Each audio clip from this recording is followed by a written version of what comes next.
I was 3 signatures away from handing my $52 million bakery empire to my niece when my head baker texted me, "Don't sign anything. Check the flour invoices from Chen's Supplies." My hand froze over the papers. Chen's had been our supplier for 18 years. What could possibly be wrong? I built Sweet Haven bakeries from nothing.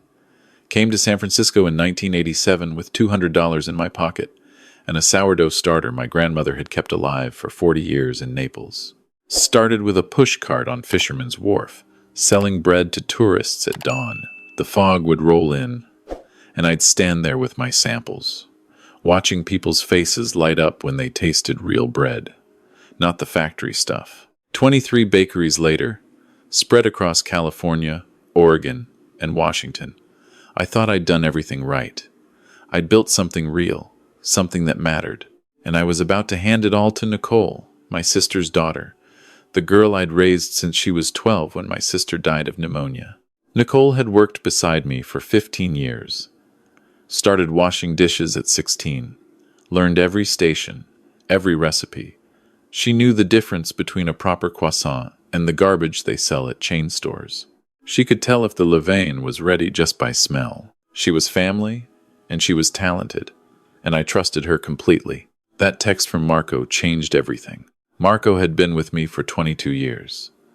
Started as a dishwasher, same age as Nicole, but different circumstances. He came from Mexico City, worked 3 jobs, sent money home to his mother. I taught him to bake because he had the hands for it. Patient hands, the kind that don't rush the dough. I was sitting in my downtown office, the one overlooking the bay, with Nicole and her fiancé Richard across from me. The succession papers were spread out on my desk. My lawyer, Patricia Chen, no relation to the supplier, sat to my left, waiting for me to sign. "Uncle Tony?" Nicole leaned forward, her dark eyes concerned. "Are you okay? You look pale." I looked at her, really looked at her. She was 33 now, beautiful like her mother, with the same small hands that could shape dough into art. Was I about to make the biggest mistake of my life? "I need a minute," I said, standing up. "Patricia, Nicole, Richard, give me 10 minutes. I need to check something." Richard shifted in his chair. He was a finance guy, worked at some venture capital firm in Palo Alto, met Nicole at a charity gala 2 years ago, always wore expensive suits, always talked about optimizing and scaling. I never liked him, but Nicole seemed happy. "Is there a problem?" Richard asked, his voice smooth, practiced. "We've been over these documents 3 times. "No problem," I lead. "Just want to review the inventory transfer one more time. Old man paranoia." I walked out, leaving them in my office, and went straight to the supply room, where I kept hard copies of everything. I don't trust computers. Never have. Every invoice, every receipt, every contract, I keep the paper. I pulled the Chen Supplies folder from 2023, started going through the invoices. January, February, March. Everything looked normal. 50-pound bags of bread flour. $28.50 each. Whole wheat, $31. Rye flour, $29.75. Same prices we'd had for 3 years, adjusted for inflation. Then I got to April. The prices jumped. Bread flour suddenly $47 per bag. Whole wheat, $52. I felt my chest tighten. I grabbed my phone and called Marco. "Tell me exactly what you saw," I said when he picked up. "Mr. Tony, I didn't want to text you this, but you were about to sign. Just tell me." Marco took a breath. "Last week, I was at the main warehouse in Oakland. You know Jimmy Chen, the old man's grandson who makes deliveries?" "Yeah, he was drunk. Started talking about how his grandfather was angry because someone was intercepting payments. He said the family wasn't seeing half the money from our account. I didn't understand what he meant, so I asked him to explain. He shut up real fast, realized he'd said too much. But Mr. Tony, I went back and checked our copies of the invoices against what I know we actually pay. The numbers don't match." "What do you mean they don't match?" "The invoices say we're paying $47 a bag for bread flour, but Chen's is only charging us $28.50. Someone's been changing the invoices and pocketing the difference. I sat down hard in my desk chair. How much are we talking about? We go through about 8,000 bags of flour a month across all locations. If someone's adding $18.50 per bag. He paused. That's $148,000 a month. For 2 years? Mr. Tony, that's over $3.5 million. The room spun. I gripped the edge of my desk. Who has access to our invoice system? I asked, though I already knew the answer. Only you, Nicole, and Richard. He's been helping with the digital accounting system since last year.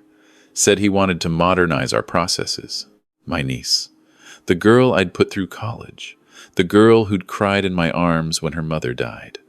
The girl I was about to make the majority owner of my life's work. Marco, don't talk to anyone about this. Not yet. I need to confirm. What are you going to do? What I should have done years ago.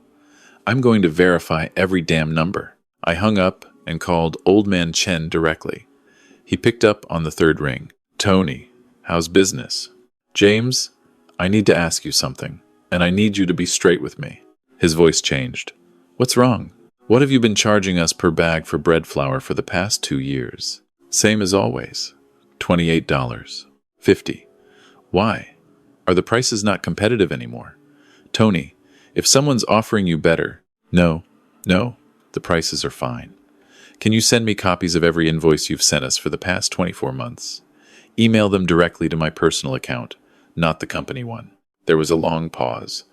Tony, is someone stealing from you? I'm trying to find out. I'll send them in an hour. And Tony, my grandson mentioned someone from your company asking him to keep quiet about something. He wouldn't tell me what. I thought maybe it was about a surprise party or something. But now, send me those invoices, James. Please. I went back to my office.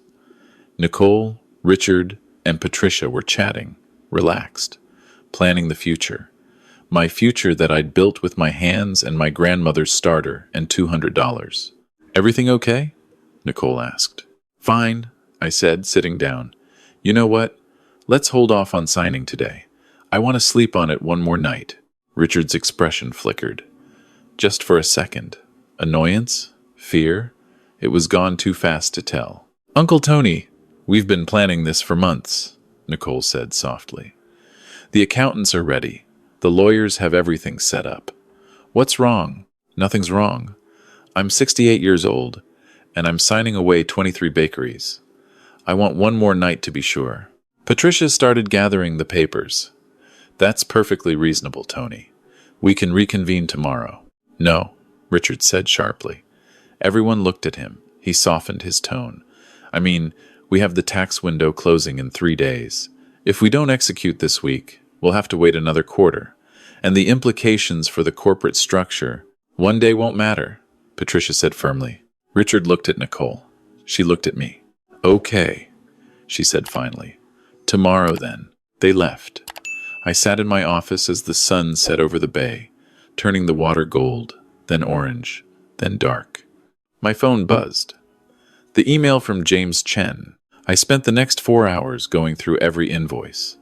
The real ones from James showed consistent pricing, $28.50 per bag of bread flour for 24 months. But our internal accounting system showed escalating prices. Someone had been systematically altering the digital invoices after James sent them, creating fake paper trails and siphoning the difference into where?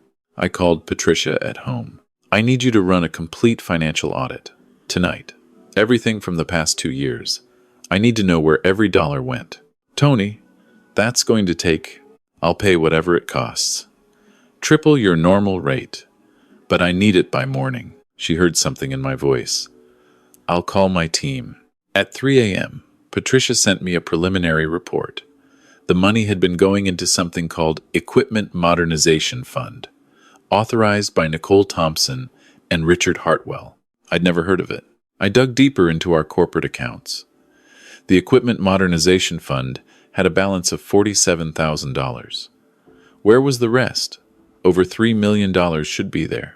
I found it at 4:15 a.m. The fund had been making regular transfers to an LLC called Pacific Ventures Capital. I looked up the ownership records. Pacific Ventures Capital was owned by Richard Hartwell and Nicole Thompson. They'd created a shell company, funneled my money into it. And based on the documents I found buried in our shared drive, they were planning to use that money to open a competing bakery chain. Cheaper ingredients, factory processes, mass production, everything I'd spent my life fighting against. There was more.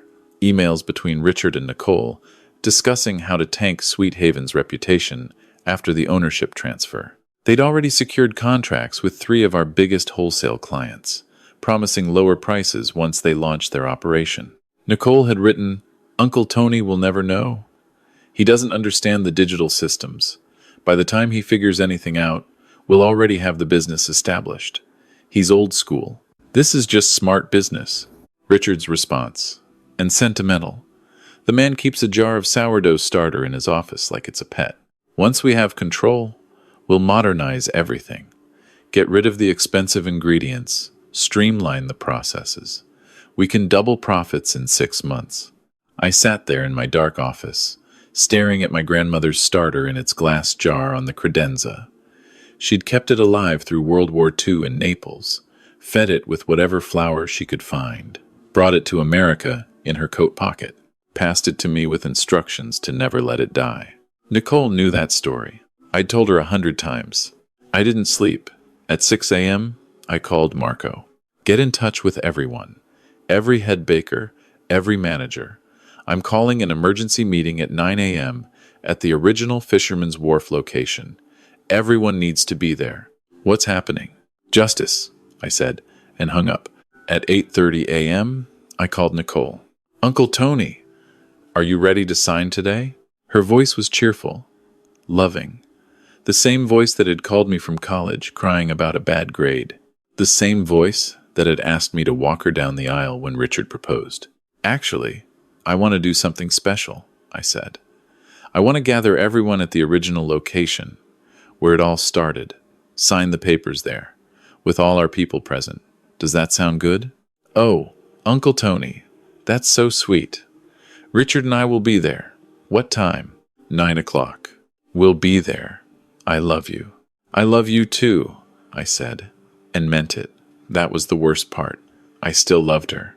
The original Sweet Haven Bakery was a small storefront on Jefferson Street, near Pier 39. I'd kept it exactly as it was in 1987. Same ovens, same wooden counters, same smell of bread and coffee. It sat 40 people comfortably. By 8:55, there were 67 people crammed inside. All my head bakers, all my managers. Marco stood near the back. Patricia Chen sat at a table near the window, her laptop open. And I'd invited one more person, Detective Sarah Morrison from the San Francisco Financial Crimes Unit. She stood by the door in plain clothes, looking like any other employee. Nicole and Richard arrived at 9:02. Nicole's face lit up when she saw everyone. "Uncle Tony, this is beautiful. Everyone's here." She moved through the crowd, hugging people, shaking hands. Richard followed, smiling his corporate smile. They made their way to me at the front counter. "Should we sign?" Nicole asked, gesturing to the papers Patricia had laid out. "In a minute," I said. "First, I want to tell everyone a story." The room quieted. People knew me. When I told a story, it meant something. In 1987, I stood outside this building with $200 and my grandmother's sourdough starter.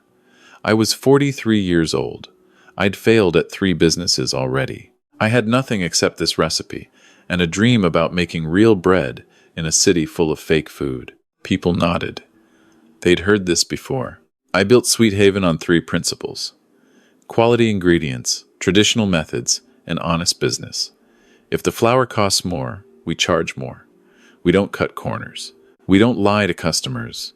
We don't lie to each other. Nicole smiled, nodding along. Richard's smile looked frozen. Last night, I discovered that someone has been violating all 3 principles. Someone has been stealing from this company. Over $3.5 million. The room went silent. Nicole's smile faded. "Uncle Tony, what are you talking about?" I pulled out a folder, started laying invoices on the counter, Real ones from James Chen, fake ones from our system. For 2 years, someone has been altering our supplier invoices, charging us inflated prices on paper, paying the real prices to our suppliers, and pocketing the difference. That money has been going into a shell company called Pacific Ventures Capital. I looked at Richard. His face had gone white. That company is owned by you and Nicole. You've been using stolen money to build a competing business. You've already signed contracts with our wholesale clients. You were planning to destroy Sweet Haven from the inside. That's insane, Richard said, but his voice shook. Nicole, tell him. I have the emails, I said quietly. Both of you, discussing how I'm too old and sentimental to notice, how you'd modernize operations, cut ingredient quality, double profits. I have bank records. I have communications with our clients. I have everything. Nicole's face crumpled. Uncle Tony, please, let me explain. Explain what? That you stole from me? That you planned to ruin everything I built? That you lied to my face while planning to betray me? Tears streamed down her face. Richard said it was just smart business. He said you were going to retire anyway, that we were just accelerating the timeline, that... I said nothing, Richard interrupted. This is all a misunderstanding, some accounting error. Detective Morrison? I called. The woman by the door pulled out her badge. Richard's face went from white to green. Richard Hartwell, Nicole Thompson. I'm Detective Sarah Morrison with SFPD Financial Crimes. I need you both to come with me. We have some questions about wire fraud, embezzlement, and corporate theft. This is my niece, I said, my voice breaking. I raised her. I taught her everything, and she stole from me. Nicole reached for me. Uncle Tony, please, I'm sorry, I was stupid, Richard convinced me. Don't touch me, I said, stepping back. The detective led them out. Richard went quietly, already probably calculating legal strategies. Nicole sobbed, looking back at me, reaching out. The door closed behind them. I stood there, surrounded by my employees, by people who'd built this business with me. Marco came forward, put a hand on my shoulder. What happens now? Someone asked. I looked around the room, at the ovens where I'd baked my first loaves, at the counter where I'd served my first customer, a tourist from Ohio who'd cried when she tasted my focaccia because it reminded her of her Italian grandmother. Now, I said, now we keep baking. We use real ingredients. We follow traditional methods. We run an honest business. That's what we've always done. That's what we'll keep doing. But the succession plan? Patricia asked gently. I looked at Marco. 22 years of loyalty, patient hands, the kind that don't rush the dough. We'll figure it out, I said. But first, we bake. The trial took 8 months. Richard pleaded guilty, got 4 years in federal prison. Nicole fought it, claimed she'd been manipulated, didn't understand what Richard was doing. The jury didn't believe her. She got 18 months. I visited her once, in the county jail, before she was transferred to federal prison. She looked small in the orange jumpsuit, her hair pulled back, no makeup. She looked like she did at 12, when I'd first taken her in after her mother died. I'm sorry, she whispered through the glass partition. Uncle Tony, I'm so sorry. Why? I asked. I gave you everything. Why wasn't it enough? She cried. Richard kept saying we could do better, make more money, expand faster. He made it sound so easy, so smart. I didn't think about it as stealing. I thought we were just optimizing. You stole $3.5 million, Nicole. You planned to destroy my business. You betrayed me. I know, she sobbed. I know. I was greedy and stupid, and I believed him when he said you wouldn't care, that you were old and ready to retire anyway, that we were just taking what would eventually be ours.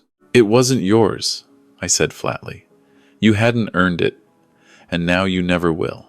I stood to leave. Uncle Tony, please. When I get out, can we ever? I looked at her, really looked at her. My sister's daughter, the girl I'd loved like my own. I don't know, I said honestly. I don't know if I can forgive this. I walked out. Haven't been back. Sweet Haven Bakeries is still running. All 23 locations. I'm 70 now. Still going into the office 4 days a week. Marco is my VP of operations now. He's good at it. Better than Nicole ever was, if I'm honest. He cares about the bread, not just the money. I changed the succession plan. When I die, the company goes into a trust. Marco and the other head bakers will run it collectively. No single owner. No one person who can destroy it all. I still keep my grandmother's starter in my office. Still feed it every day. It's 127 years old now, that living culture, passed down through generations. It survived World War II. It survived immigration. It survived my niece's betrayal. Some things are worth more than money. Some things you don't sell, don't modernize, don't optimize. You keep them alive because they matter. Nicole gets out in 6 months. She's written me letters, 43 so far. I've read every one. Haven't responded to any. Maybe I will. Maybe forgiveness is possible. But trust is like bread. Once you've let it burn, you can't unbake it. You have to start over with new dough, new heat, new time. And sometimes you're just too old and too tired to begin again. I was 3 signatures away from losing everything I'd built. A text message from a loyal employee saved me. Now I sign different papers, payroll, supply orders, quality control reports. The boring, daily work of running an honest business. It's enough. It has to be. Because at the end of the day, I'd rather have a small bakery I can trust than an empire built on lies. I learned that from my grandmother, the woman who kept a jar of sourdough alive through a war. Some things are worth protecting, even when the people you love try to destroy them. Especially then,